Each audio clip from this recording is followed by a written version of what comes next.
நீங்கள் பார்த்துக் கொண்டிருப்பது உங்கள் விஜய்.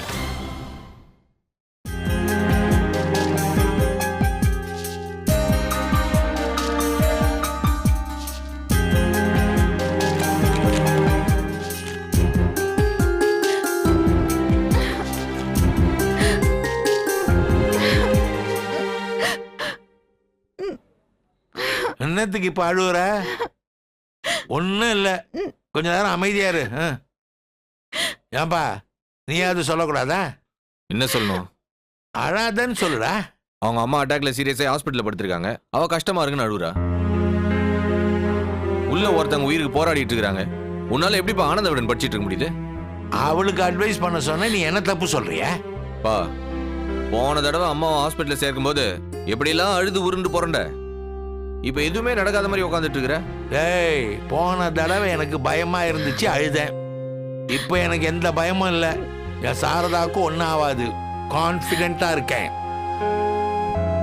என்ன பாக்குற? நிஜமா தான் சொல்றேன், அவளுக்கு ஒன்னும் ஆகாது. நீ கவலைப்படாத சௌந்தர்யா, அம்மாவுக்கு ஒன்னும் ஆகாது. எப்படி சொல்ற?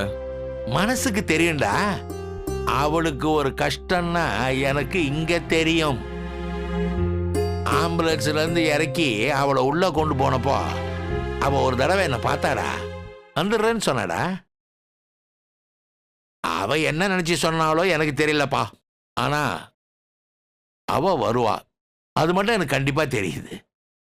என் சாரதாக்கு ஒன்றும் ஆகாதுடா. பா, டாக்டருங்க என்னென்னமோ சொல்லி பயமுறுத்துறாங்க. பில்லு வாங்குறதுக்காக சொல்றதுடா அதெல்லாம் சீரியஸா எடுத்துக்காத. எனக்கு பயமா இருக்குதுப்பா. சரவணா, இப்படி வா, உட்காரு. வாப்பா.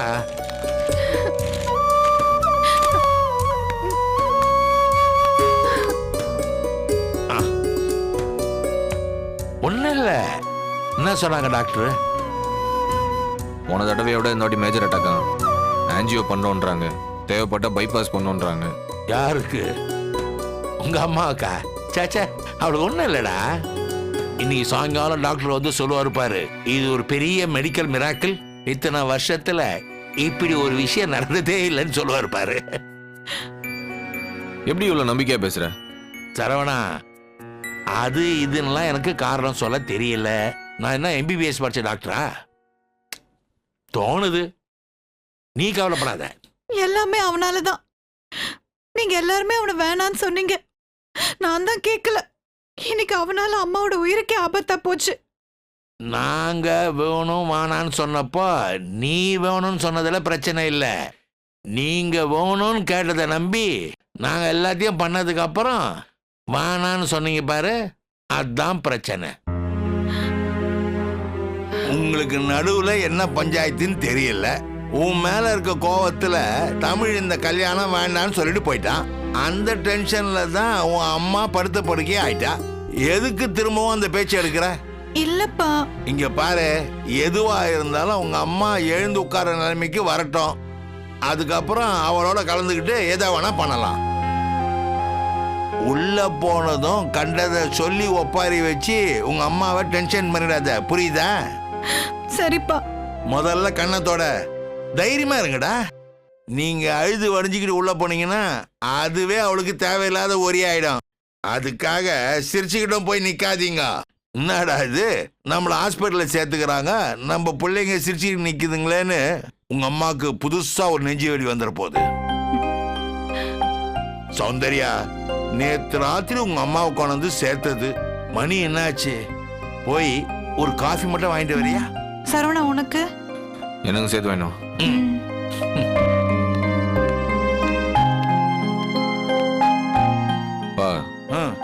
சௌந்தர்யாக்காக தானே இப்படி பேசின? உனக்கும் பயமா தானே இருக்கு? சத்தியமா இல்லடா, உங்க அம்மாக்கு ஒண்ணும் இல்ல, வந்துருவா.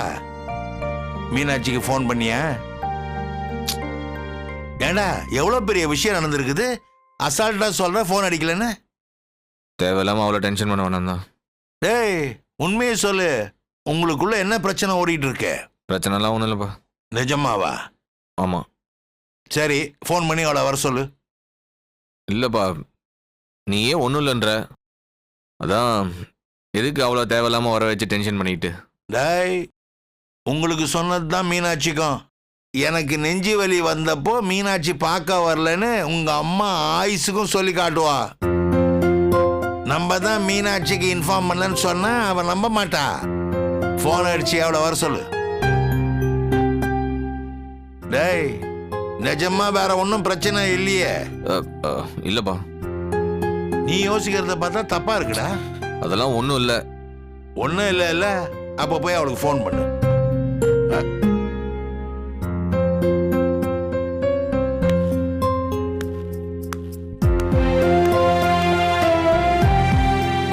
சாரதா, உனக்கு ஒன்றும் ஆகாது, தைரியமா இரு. மற்ற எல்லா விஷயத்திலும் பிடிவாதமா இருக்கிற மாதிரி யமனே வந்து கூப்பிட்டாலும் வர முடியாதுன்னு ஸ்ட்ரிக்டா சொல்லிடு.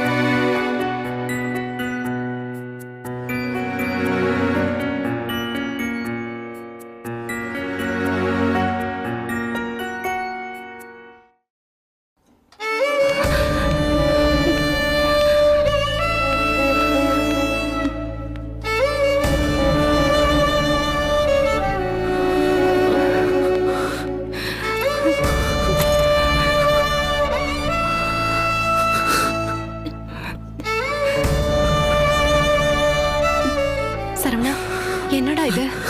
சிச்சி, அழாத. ஒண்ணும் இல்ல. அத்தைக்கு ஒண்ணும் ஆகாது. டேய், சொல்றேன்ல, அத்தைக்கு ஒண்ணும் ஆகாது. எதுக்கு நீ அழற? இல்ல மீனாட்சி. வேற என்ன? அம்மாக்கு இப்படி ஆனதும் மனசுக்கு ரொம்ப கஷ்டமாயிடுச்சு. ஆறுதல் சொல்றத விட யாரும் இல்ல. மத்த நேரத்துல கூட ஒன்றும் தெரியல. ஆனா பிரச்சனை வரும்போது ஒன்னு ரொம்ப மிஸ் பண்ணிட்டேன்டி. ரொம்ப மிஸ் பண்ண. அப்பா ஃபோன் பண்ண சொன்னாரு. ஆனா இந்த பிரச்சனை சொல்லி உனக்கு ஃபோன் பண்றதுக்கு என் மனசு இடம் கொடுக்கல. என்னடா பண்றதுன்னு பார்த்தா நீ எதிர்த்தாப்புல வந்து நிக்கிற. எனக்கு அப்படியே ஆடி போயிடுச்சு தெரியுமா? டேய், ஒண்ணும் இல்லடா.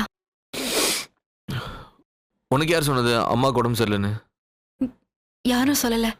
மீனாட்சி. ஆமாடா, கிளம்பி வர வரைக்கும் எனக்கு தெரியாது. நேத்து ராத்திரி எல்லாம் எனக்கு மனசே சரியில்லை. உனக்கு ஏதோ ஒரு பெரிய கஷ்டம் வரப்போற மாதிரி தோணுச்சு. உனக்கு ஏதாவது ஆயிடுமோங்கிற மாதிரி எனக்கு ரொம்ப பயம் வந்துருச்சு.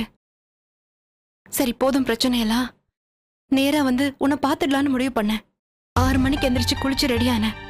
அப்பா கிட்ட சொன்னேன், ஊருக்கு போகணும்னு தோணுதுப்பான்னு. அப்பா ஒண்ணுமே சொல்லல. ட்ரெயின் டிக்கெட் விசாரிச்சோம், இல்ல.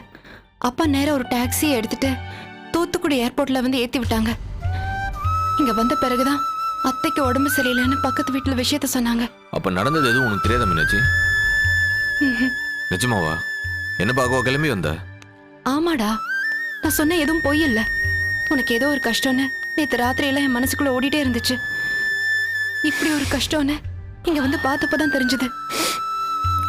சாரி மீனாட்சி. எதுக்கு சாரி? அந்த நகை விஷயத்துல ஒரு சின்ன ஈகோ. அந்த ஈகோல. விடு சரவணா, தப்பு என் மேலேயும் தான் இருக்கு. உனக்கு விஷயம் தெரிஞ்சா என் குடும்ப மானம் போகும்னு நான் நினைச்சது எவ்வளவு பெரிய தப்பு. அதனால தானே நான் அந்த நகை மேட்ரு உன்கிட்ட சொல்லல. அதனால தானே இவ்வளவு பெரிய பிரச்சனையே வந்துச்சு. அப்படி இல்ல மீனாட்சி. உன் நகை உன் வீட்டுக்கு கொடுத்த. நான் தான் கொஞ்சம் தப்பா நடந்துக்கிட்டேன். அதை விடு, அத்தைக்கு இப்ப எப்படி இருக்கு? கொஞ்சம் சிவியர் தான். சாயந்தரம் சீஃப் டாக்டர் வந்து பாக்குற வரைக்கும் ஒன்றும் சொல்ல முடியாதுன்னு சொல்லிட்டாங்க. அத்தைக்கு ஒன்னும் ஆகாது மீனாட்சி. அத்தைக்கு ஒன்னும் ஆகாதுடா. எப்படி சொல்ற? உன்னை பார்த்த அந்த செகண்டே தோணுச்சு, நான் வந்துட்டேன்ல, இனிமே எந்த கஷ்டமும் உன்கிட்ட வராது.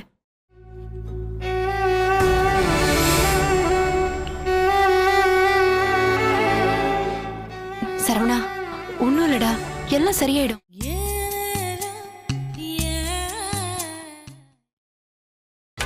நீங்கள் பார்த்துக் கொண்டிருப்பது உங்கள் விஜய். சரவணா, ஒன்னும் இல்லடா, எல்லாம் சரியாயிடும். சரி வா மீனாட்சி, அம்மாவை பார்க்கலாம். அம்மாடி, மீனாட்சி, இப்பதான் உனக்கு ஃபோன் பண்ண சொல்லிட்டு இருந்தேன், நீயே வந்து நிக்கிற. இல்ல மாமா, தற்செயலா தான் கிளம்பினேன். இங்க வந்த பிறகுதான் எனக்கு விஷயமே தெரியும். என்ன பண்ணி அம்மாவை தனியா விட்டு வந்துட்ட? இல்லடா, சௌந்தர்யா காஃபி வாங்கிட்டு வந்துட்டா. நீ டென்ஷனா போனியே, உனக்கு ஆறுதல் சொல்லலான்னு அவளை உட்கார வச்சுட்டு வந்தேன். இங்க வந்து பார்த்தா மீனாட்சி நிக்கிறா. மீனாட்சி பாத்தியா, என்னதான் நீயும் உன் அத்தையும் சண்டை போட்டுட்டு இருந்தாலும் உன் அத்தைக்கு உடம்பு சரியில்லைன்னு உடனே நீ வந்து நின்ன பாரு. அதான் சில விஷயங்கள் நம்ம கையில இல்லம்மா. நமக்கு மேல ஒருத்தர் இருக்கிறான், அவன் ஸ்கெட்ச் போட்டானா நாம எல்லாம் அவன் சொல்றதை கேட்டு நடந்துக்க வேண்டியதுதான். அம்மாடி, நீ காரணம் இல்லாம ஊருக்கு போக மாட்ட. உங்க 2 பேருக்கு நடுவில் என்னன்றத சரவணனும் சொல்லல, நீயும் சொல்லல. நானும் நீங்களா சொல்லுவீங்கன்னு பெருசா ஒன்றும் கேட்டுக்கல. ஆனா டானு வந்து நின்ன பாரு, அப்பவே தெரிஞ்சு போச்சுமா எல்லா பிரச்சனையும் முடிஞ்சு போச்சுன்னு. சந்தோஷமா வா, வந்து உன் அத்தையை பாரு. கொடு. போ.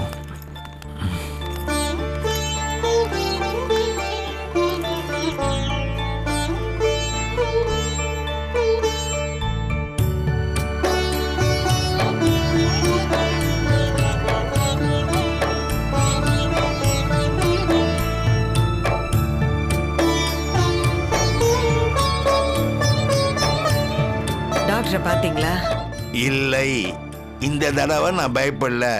எனக்கு தெரியும் உனக்கு ஒன்றும் ஆகாதுன்னு. ஹாஸ்பிட்டலுக்கு எவ்வளவு டெபாசிட் கட்டினீங்க? ஒன்றும் கட்டல. என் ஆஃபீஸில் தான் மெடிக்கல் இன்சூரன்ஸ் போட்டிருக்காங்களே, அதுல எல்லாம் கவர் ஆயிடும். நல்ல விஷயம் தானே. ஏய், எவ்வளோ பெரிய கண்டத்திலேருந்து தப்பிச்சு வந்திருக்கிற. கேட்குற கேள்வியை பாரு, ஹாஸ்பிட்டலுக்கு எவ்வளோ டெபாசிட் கொடுத்தீங்கன்னு. என்னால தானுமா? சே, பாய் மூடு. நீ ஓன்னு ஆரம்பிக்கும் போதே இங்க பல்ஸ் எகிருது. ஒன்னும் இல்லம்மா, சரியாயிடும். எனக்கு உடம்பு சரியில்லைன்னதும் பறந்து வந்துட்டாளே என் மருமக. நல்ல காரியம் நடக்கிறப்ப கூட இருக்கணும்னா. மாமா, அத்தை நார்மல் ஆயிட்டாங்க. ஆமாம்மா, கரெக்டா உன்னை கண்டுபிடிச்சி கவுண்டர் அடிக்கிறாள். அப்பவே ஆல் பாஸ், வீட்டுக்கு கூட்டிட்டு போயிடலாம். நல்லா குணமாயிட்டு வாமா, கச்சேரியை வீட்டில் வச்சுக்கலாம். ஏமா, எதனாச்சும் குடிக்கிறியா? ஏங்க டாக்டர் கிட்ட ஒரு வார்த்தை பிரியாணி சாப்பிடலாமான்னு கேளுங்க. அடி பாவியே. ஆமாங்க, மயக்கத்துல பிரியாணியா வருது. பிரியாணி சாப்பிட்டா திரும்பவும் மயங்கிட வேண்டியதுதான். ஜூஸ் சாப்பிடலாமான்னு டாக்டரை கேட்டுட்டு வந்துடுறேன். இரு, நான் போய் கேட்டு வரேன். சரவணா, என்னம்மா? மாப்பிள்ளைய எங்க காணோம்? சரவணா, நான் மாப்பிள்ளைய பார்க்கணும். ஃபோன் பண்ணி வர சொல்றியா? சரிம்மா, நான் பேசுறேன். வருவாரான்னு கண்டிப்பா தெரியாது. மாப்பிள்ளை வருவாரு. எனக்கு உடம்பு சரியில்லைன்னு சொன்னா மாப்பிள்ளை வருவாரு. அவரால் தான் இப்படி ஆச்சுன்னு சொல்றேன்.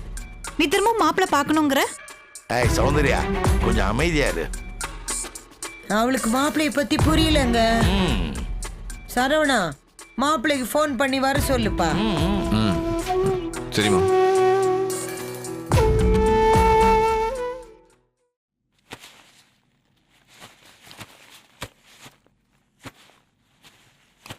அப்பா, போலாமா? போலாண்டா, டிரைவர் கிட்ட டிஃபன் வாங்க சொல்லியிருக்கிறேன், சாப்பிட்டு போயிடலாம். ஹாஸ்பிட்டல் கேண்டீன் இட்லியே வாயில வைக்கவே முடியலடா. அதை சாப்பிட்டா நம்மளே வியாதிக்காரன் ஆக்கிடுவாங்க போல இருக்க. ஏன்பா, உனக்கு கொஞ்சமாவது இருக்குதா? உன் பொண்டாட்டி உசுர அங்க ஊசல் ஆடிட்டு இருக்குது, உனக்கு இங்க வடையும் வெண்பொங்கலும் கேக்குதா? டேய், உங்க அம்மாவுக்கு ஒண்ணும் இல்லடா. நீயே உயிர் ஊஞ்சல் ஆடுது, ஆட்டோல போகுதுன்னு எதுக்கு பில்டப் கொடுக்குற? சரவணா, முட்டாள்கள் செய்யக்கூடியது 2 வேலை. ஒரு விஷயம் நடக்கிறதுக்கு முன்னாடி பயப்படுறது, நடந்ததுக்கு அப்புறம் கவலைப்படுறது. இந்த 2ஐயும் உன் டாடி பண்ண மாட்டாரு. ஏன்னு கேள, ஒரே ஒரு தடவை கேளுப்பா. ஏன்? ஏன்னா உன் டாடி ஒரு இன்டெலிஜென்ட் டாடி. இப்ப என்ன பண்ண போற? டிஃபன் வந்ததும் சாப்பிட வேண்டியதுதான். நான் அதை கேட்கல. அம்மா அந்த ரேணி குண்டாவை பார்க்கணும்னு சொல்லிச்சே. ரேணி குண்டாவா? அதான் உன் மாப்பிள்ளைய பார்த்தே தீரணும்னு சொல்லுதே. யாரு? உன் மச்சான் தமிழையா? அவனதான். இப்ப என்ன பண்ண போற? அதுக்கு பெருசா என்னப்பா பண்ணணும்? ஃபோன் தான் பண்ணணும். வாடா செல்ல குட்டின்னா என் தங்க குட்டி சிங்க குட்டியா வந்து நிக்க போகுது. யோ சேகரு, நீ சரியான நாய் சேகரியா? அந்த சொடல மாட வயசானவனு கூட பார்க்காம உங்க முன்னாடி வந்து ஜிங்கு ஜிங்கு நாட்டு போயிருக்கிறான். அதனாலதான் அம்மா இப்ப ஹாஸ்பிட்டல்ல படுத்து கிடக்குது. நீ என்னடானா அவன் தங்க குட்டி சிங்க குட்டின்ற. இப்ப என்னடா பண்ணன்ற? அவன் மட்டும் மெட்ராஸ்ல காலை வச்சான் வெட்டிடுவேன். சரவணா, உணர்ச்சி வசப்பட்டு ஓவர் பில்டப் கொடுக்காதப்பா. மெட்ராஸ் எவ்வளோ பெருசு. அவன் எங்கேயாவது ஓரமா கால் எடுத்து வச்சா நமக்கு எப்படிப்பா தெரியும்? இங்க பாருப்பா, அதெல்லாம் எனக்கு தெரியாது. அவன் இங்க வரக்கூடாது. தம்பி, பிரச்சனை உனக்கும் அவனுக்கும் இல்ல, உங்க அம்மாவுக்கும் தமிழுக்கும். அத அவங்களே டீல் பண்ணிக்கிட்டோம். உங்க அம்மா கிட்ட வேற யாராவது ஒருத்தர் இப்படி ஒரு விஷயத்த சொல்லியிருந்தாங்கன்னா அவங்க உயிரோட வெளியில போயிருக்கவே முடியாது. ஒருவேளை தப்பி குதிச்சு ஓடுனா கூட திரும்ப அவங்க உங்க அம்மா முன்னாடி வந்து நிக்க முடியாது. ஆனா ஆச்சரியமா தமிழ் பேசினப்போ உங்க அம்மா ஒரு வார்த்தை கூட திரும்ப பேசலையே. அதே மாதிரி கண்ணை முழிச்சதும் முதல்ல தமிழை தான் பார்க்கணும்னு சொன்னா. இதுல இருந்து உனக்கு என்ன தெரியுது? உங்க அம்மா பல பேரை அவ வார்த்தையால குத்தி கொதறி இருக்கிறான். முதல் தடவையா அவ ஒரு வெளியாள் கிட்ட காயப்பட்டு நிக்கிறான்னா அது தமிழ் கிட்ட மட்டும்தான். இதுல இருந்து உனக்கு புரியலையா? உங்க அம்மா அவன் மேல எவ்வளவு பாசம் வச்சிருக்கான்னு. அந்த பாசத்துக்கு முன்னாடி நம்மளாம் சொல்றதுக்கு ஒண்ணும் இல்லடா. இது அவங்க பிரச்சனை, அவங்களே தீர்த்துக்கிட்டான். இப்ப என்ன நீ அவனை ஃபோன் பண்ணி வர சொல்ல போறியா? இல்லப்பா, ஏற்கனவே நான் ஃபோன் பண்ணி அவனை வர சொல்லிட்டேன். அவன் ஒருவனா? அதெல்லாம் எனக்கு தெரியாது. அதான் அவன் தான் முடிவு பண்ணணும். ராஜா, நீ உங்க அம்மா கிட்ட சண்டை போட்டதெல்லாம் பாக்குறப்ப இது ஒண்ணுமே கிடையாது. நான் உங்க புள்ள. அது அவளுடைய மருமக புள்ள. மகனே, குற்றம் பார்க்கேன் சுற்றம் இல்லை. டிரைவர் தான் டிஃபன் வாங்கிட்டு வந்துட்டாரு நினைக்கிறேன். போய் வாங்கிட்டு வந்து ராஜா.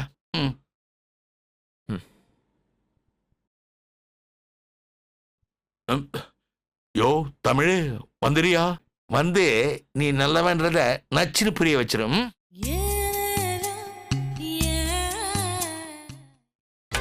நீங்கள் பார்த்துக் கொண்டிருப்பது உங்கள் விஜய்.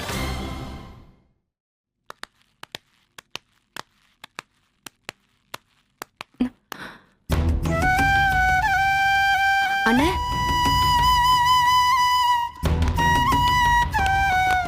எப்ப வந்த? இப்போதான்மா. உன் போனுக்கு ட்ரை பண்ணிட்டே இருந்தேன், ஸ்விட்ச் ஆஃப்னு வந்தது. யார் உனக்கு விஷயத்த சொன்னா? ஊருக்கு போய் இறங்கினேன், மாமாட்ட இருந்து ஃபோன் வந்துச்சு. அவர் தான் சொன்னார். ஓ, அத்தையை போய் பாத்தியாண்ணே?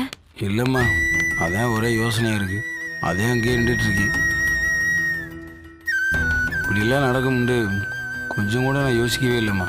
பாக்குறதுக்கு தானே அத்தை தடாலடியா இருப்பாங்க. உள்ளுக்குள்ள சின்ன குழந்தை மாதிரி தான். ஏற்கனவே ஒரு தடவை இதே மாதிரி தான் நான் ஏதோ பேச போய் பெரிய பிரச்சனை ஆயிடுச்சு. இப்போ எப்படி இருக்கு? ஆபத்தெல்லாம் ஒன்றும் இல்லைன்னு தான் டாக்டர் சொன்னாங்க. ஆனாலும் வயசாயிடுச்சுல, 3-4 நாள் கவனமா பாத்துக்க சொல்லியிருக்காங்க. மாப்பிள்ளை ரொம்ப ஃபீல் பண்ணுறாரா? அம்மா இல்லையா, வருத்தம் இருக்குதானே செய்யும். மாப்பிள்ளை என் மேலே கோபமாக இருக்காரா? அப்படி தெரியல, ஆனா நியாயமா அவனுக்கு உன் மேல கோவம் இருக்குதான் செய்யும். பார்த்ததும் அவன் உன்கிட்ட கோவப்படுறதுக்கு வாய்ப்பு இருக்கு. நீதானே கொஞ்சம் அட்ஜஸ்ட் பண்ணிட்டு போகணும். புரியுதுமா. என்னடா இவ இப்படி சொல்றாளேன்னு தப்பா எடுத்துக்காதேன்னு. என்னம்மா நீ தப்பு பண்ணது நான். மாப்பிள்ளை கோவப்படுறது நியாயம் தானே. இதே இது மாப்பிள்ளை இடத்துல நான் இருந்திருந்தா வெட்டியே போட்டிருப்பேன்.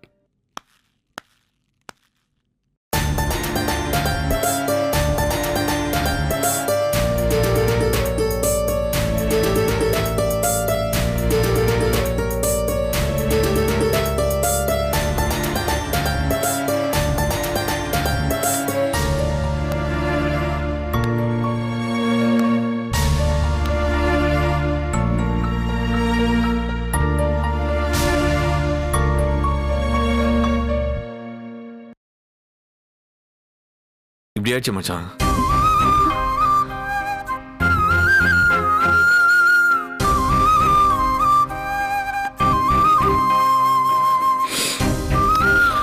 எப்போ மச்சான் வந்தீங்க? ராத்திரி ஊருக்கு போய் இறங்கினதும் மாமா ஃபோன் பண்ணாரு. உடனே கிளம்பி வந்துட்டேன் மாப்பிள்ள. ரொம்ப சிரமம் இல்லை உங்களுக்கு? எனக்கு என்ன மாப்பிள்ள சிரமம் இருக்கு? மாப்பிள்ள நடந்த பிரச்சனைக்கெல்லாம் நான் தான் காரணம். அட என்ன மச்சான் இப்படிலாம் பேசுறீங்க? நமக்கு நேரம் சரியில்லை. அம்மாவுக்கு இன்னைக்கு வரைக்கும் மீனாட்சியை பிடிக்காது, ஆனால் உங்களை பிடிக்கும். அது உண்மையான பாசமா இல்லை தான் பொண்ணை கட்டிக்கு போறன்றதுக்காகவான்னு தெரில, ஆனால் உங்களை பிடிக்கும். சௌந்தர்யாவை நீங்கள் கட்டிக்கிறதும் கட்டிக்காததும் நீங்களும் சௌந்தர்யாவும் சேர்ந்து எடுக்க வேண்டிய முடிவு. அது நடந்தாலும் நடக்கலனாலும் நீங்கள் என் மச்சான். எனக்கு இருக்கிற ஒரே மச்சான் நீங்கள் தான். எனக்கு ஒரு பிரச்சனைன்னு தெரிஞ்ச உடனே அடுத்த செகண்டே ஓடி வரீங்க பாருங்க. அதான் மச்சான் உறவுக்குள்ள மரியாதை. இந்த பிரச்சனையை யோசிச்சு நம்ம உறவை குழப்பிக்காதீங்க. எப்படி இருக்காங்க? பார்க்கலாம். தூங்கிட்டு இருக்காங்களா? இல்லை முடிச்சிட்டு தான் இருக்கிறாங்க. வாங்க போய் பார்க்கலாம். ஒரு நிமிஷம், பழம்லாம் வாங்கிட்டு வந்திருந்தேன், இதை எடுத்துட்டு வந்துடுறேன். வந்துடுப்பா.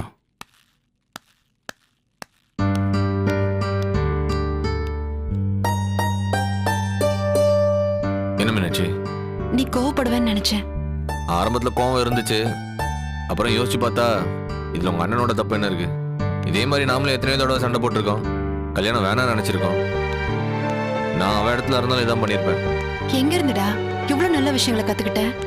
உன்கிட்ட இருந்தா.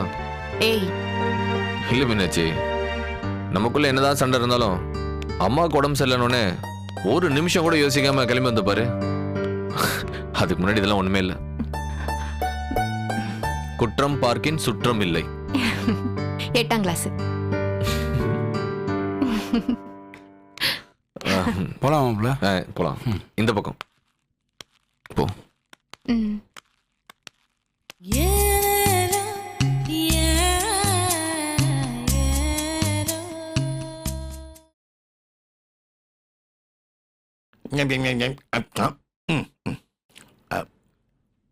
ஞானப்பழத்தை பிழிந்து.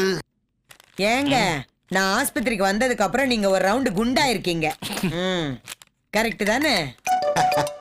என்னமா பண்றது? ஆப்பிள், ஆரஞ்சு, ஹார்லிக்ஸ்னு பார்க்க வர்றவங்க எல்லாம் அள்ளி கொண்டு குடிச்சிட்டு போறாங்க. நீ எதையும் வாயில வைக்க மாட்டேன்ற. என்ன பண்றது? அதான் நானே உள்ள தள்ளி தள்ளி குண்டாயிட்டேன்.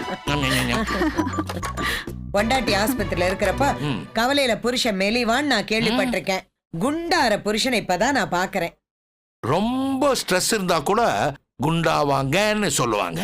யாரு உங்களுக்கு ஸ்ட்ரெஸ்ஸா?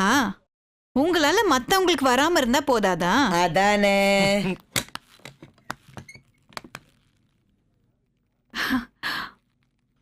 வாங்க. யாரு?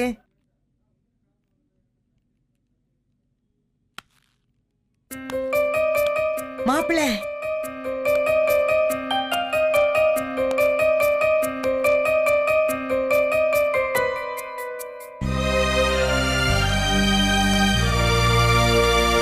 வாப்பா, வா வா வா தமிழ் வா.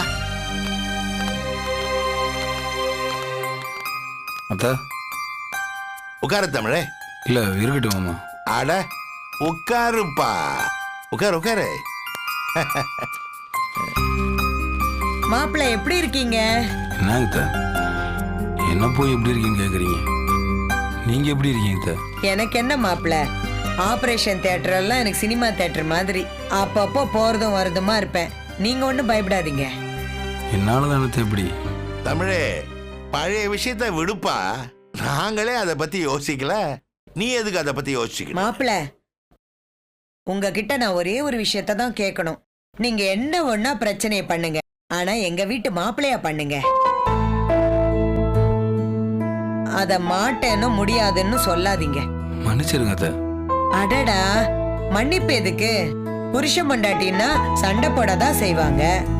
உங்க தங்கச்சிக்கு அது நல்லா தெரியுமே.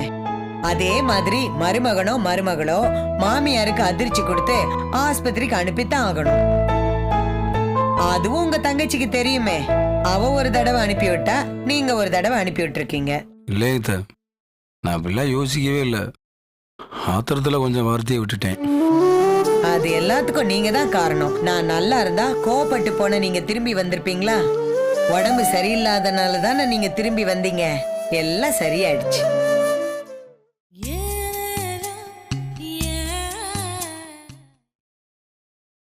நீங்கள் பார்த்துக் கொண்டிருப்பது உங்கள் விஜய். இல்லைங்க அத்தை, நான் அப்படிலாம் யோசிக்கவே இல்லை. ஆத்திரத்தில் கொஞ்சம் வார்த்தையை விட்டுட்டேன். அது எல்லாத்துக்கும் நீங்க தான் காரணம். நான் நல்லா இருந்தா கோவப்பட்டு போன நீங்க திரும்பி வந்திருப்பீங்களா? உடம்பு சரியில்லாதனால தானே நீங்க திரும்பி வந்தீங்க. எல்லாம் சரியாயிடுச்சு. என்ன மாப்பிள்ள ஏதோ யோசிக்கிறீங்க? ஐயோ அத்தை, அப்படியெல்லாம் இல்லைங்க அத்தை. நீங்கள் சொல்லுங்க. நீங்கள் என்ன சொன்னாலும் நான் ஏற்று பேசுகிறது இல்லைங்க அத்தை. நானும் எவ்வளோ பேரோட சண்டை போட்டிருக்கேன், பிரச்சனை பண்ணியிருக்கேன். ஆனால் உங்ககிட்ட மட்டும்தான் எனக்கு மன்னிப்பு கேட்கணும்னு தோணுச்சுத்த. நீங்க தான் மாப்பிள்ள அப்படி சொல்றீங்க. நிறைய பேருக்கு எனக்கு நெஞ்சு வெளின்னு கேட்டா அடடா அவ்வளவுதானான்னு யோசிக்கிறாங்க. அத்தை, இந்த ஊர்லெல்லாம் எப்படின்னு எனக்கு தெரியாதுங்க. அது எனக்கு அவசியம் இல்லை. என்னைக்கு நீங்கள் நிச்சயதார்த்தத்துக்கு சம்மதம் சொன்னீங்களோ அன்னையிலேருந்து இன்னைக்கு வரைக்கும் நீங்கள் எனக்கு ஒரு பெஸ்ட்டு மாமியாக தான் அத்தை. எங்கள் வீட்டில் இருக்கவங்களுக்கு நீங்கள் நல்லா சம்மந்திட்டு நான் சொல்ல மாட்டேன். மீனாட்சிக்கு நல்ல மாமியாருன்னு சொல்ல மாட்டேன். ஆனால் எனக்கு நல்ல மாமியார் என் மேலே பாசமாக இருக்க போய் தானதை நான் வேணான்னு சொன்னதும் உங்களால் தாங்கிக்க முடியல. அதுலையெல்லாம் உங்களை நான் தப்பு சொல்ல மாட்டேன். சௌந்தர்யாவுக்கு என்னன்னு தெரியல, திடீர்னு என்னை பிடிக்காம போச்சு. அம்மா, எனக்கெல்லாம் ஒன்றும் பிடிக்காம போல. பிடிக்காம போனது அவருக்கு தான். ஏதோ ஒண்ணு ரெண்டு பேருக்கும் ஒத்து வரல, அப்படிதானே? பாருங்க, இது உங்க பர்சனல் விஷயம். எல்லாருக்கும் தெரிஞ்சு போச்சுன்றதுக்காக நீங்க கல்யாணம் பண்ணணும்னு அவசியம் இல்லை. எங்களுக்கு ஒத்து வராதுன்னு தோணுச்சு, நாங்க உங்ககிட்ட வேணான்னு சொன்னோம். உங்களுக்கு ஒத்து வரன்னு தோணுச்சு, அதனால தான் நீங்க ஒன்னா சேர்ந்தீங்க. இப்போ ஒத்து வரலன்னு தோணுச்சுன்னா அடுத்து முடிவெடுக்க வேண்டியது உங்க இஷ்டம்தான். உங்க அப்பா அம்மாக்காகவோ இல்ல எங்க அப்பா அம்மாக்காகவோ இல்ல மீனாட்சி இங்க இருக்கான்றதுக்காகவோ ரெண்டு பேருமே யோசிக்க வேணாம். வேணும்னா வேணும், வேணானா வேணாம். முடிவை நீங்களே எடுங்க.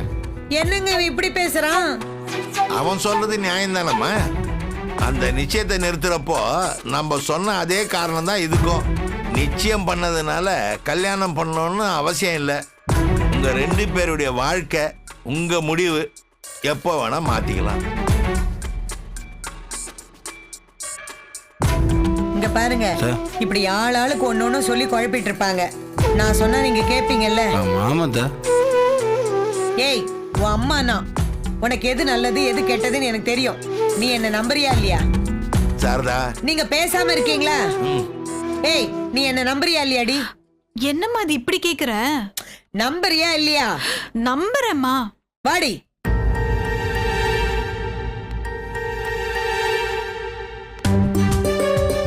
உன் கைய கொடு. மாப்பிள்ள உங்க கைய கொடுங்க. மாப்பிள்ள, இந்த பழப்ப எனக்கு கடவுள் திருப்பி கொடுத்திருக்காரு. நாளைக்கு நான் இருப்பேனா இல்லையான்னு கூட எனக்கு தெரியாது. என்னோட ஒரே ஆசை நீங்க ரெண்டு பேரும் சேர்ந்து இருக்கிறது தான். ஒருத்தருக்கு ஒருத்தர் சந்தோஷமா நீங்க ரெண்டு பேரும் பல வருஷம் வாழணும்.